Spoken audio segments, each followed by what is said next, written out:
The barista looks at him like they found out he'd been telling others that they don't know how to parallel park. It's not really that insulting, more annoying. And they totally do know how, they just need a couple tries. With that facial expression, add hazel eyes, a bull ring septum piercing, and a t-shirt with political propaganda from another country, this their style, guaranteeing that anything espresso related that they touch will turn to gold.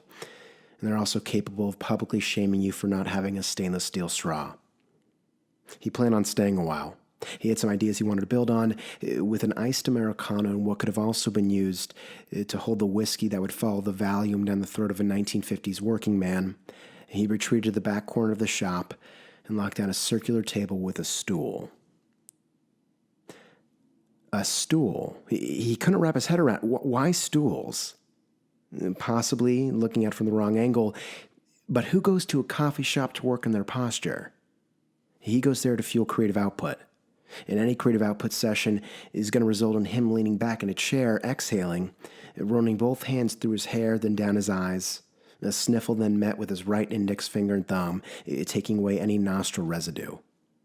Legitimately confused, he put down his toad and walked outside just to confirm he wasn't at a ceramic cafe that was flooded with succulents, but actually at a coffee shop.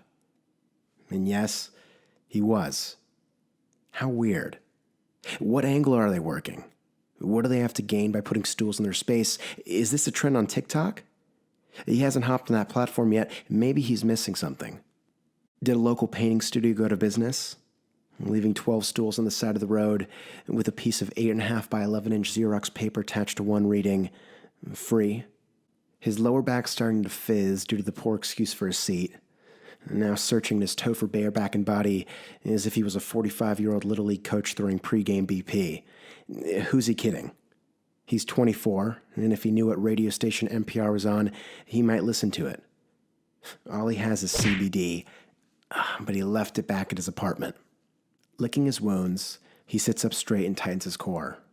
And as he does this, his happy trail gets caught in his belt buckle, plucking a few hairs and triggering flashbacks of swiping through manscaping Instagram ads.